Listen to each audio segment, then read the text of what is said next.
Thank you, Chairman. As a member of the class of 2011, I think several of my colleagues campaigned on a reform platform during the general election campaign of that particular year.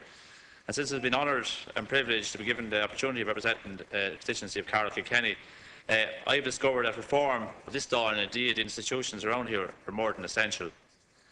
A significant reform, I suppose one could argue, has already taken place. For example, the banning of corporate donations, the Galway tent will be no more. Linking state funding to ensuring greater participation of women in politics is also important. The number of TDs has been reduced by 8, as we know, and the number of Dáil sittings has been increased by 1/3. It is now much easier, one could argue, for opposition TDs and backbenchers to bring forward legislation, particularly on the Friday, and on topical issues which my colleague Deputy Flanagan mentioned earlier. I do think the topical issue is an issue which initially, in my opinion, started off with great fanfare. I think it's an issue that needs to be reformed and given an extra bit of jizz, if one could say, because of the fact that the figures that Deputy Flanagan has mentioned and the figures I would also like to quote, it is disappointing when one sees that not the relevant minister from that department come in to answer the question. Just interested earlier on, there was a question on agriculture matter taken up by the junior minister for jobs and employment. No relevance whatsoever to that particular matter. That's an area that needs to be addressed. We're also looking at a different local government structure, which I think is going to be very important in the near future. We're going to have a bigger, better local government, which I think it's important that our councillors, which I suppose are the grassroots of our association or organisations, which will be given more power to deal with matters there. That's going to be reduced, as we know, from 1,600 down to 950, and the number of councils, which I would agree with, is going to be reduced from 114 down to 31. All these are very important first steps in giving, I suppose, what most people want, less politicians, more democracy. In my opinion, now is the time to tackle the issue of the Senate and its institution, which has seen very little reform since 1937, despite the fact that over 10 reports have been commissioned and now gathering dust in shelves somewhere in some department. In my opinion, it's almost impossible to reform the Senate because of the number of diverse views that seem to exist, and as we've seen in recent weeks. Ireland, as we know, is a very small country, and in my opinion, one House should be sufficient to look after our affairs, bring us into line with most European countries similar to our own size. The question has to be asked now, why are we where we are with the Senate? And in my opinion, the reason is quite simple. To Mary and Joe Public, the Senate is undemocratic and an ineffective legacy of Empire of 1930 social theory. Its type of vocational representation is not found in any national parliament in any other country, and has been basically hijacked by political parties over many, many years.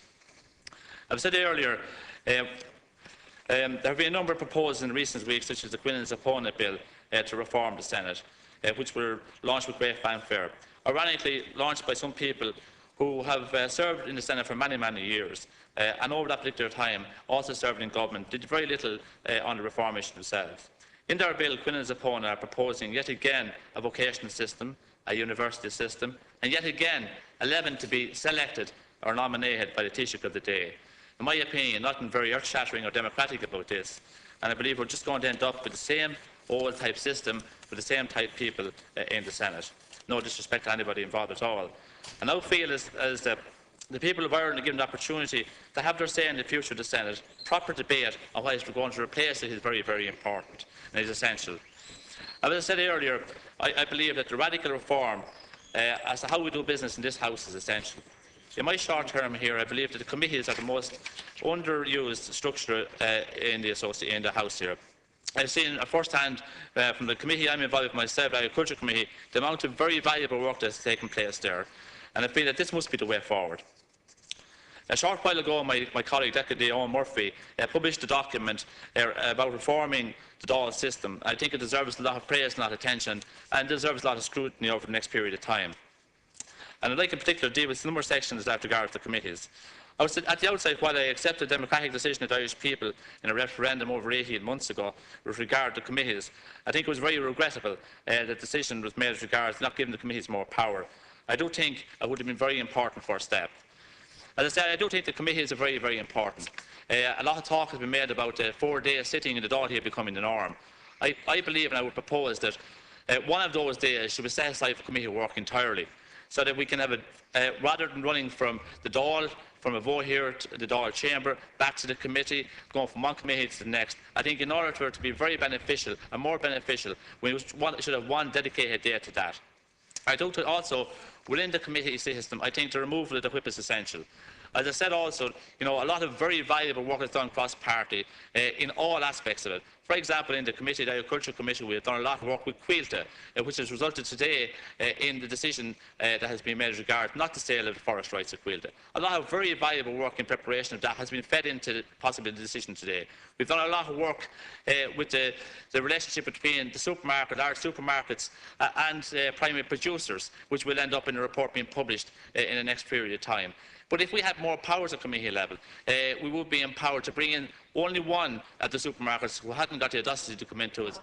That was Dunnes Stores, who, every other supermarket was prepared to come into us, but Dunnes Stores didn't come into us. And if we had more power, we would have been in a position to get them in and get more information from them.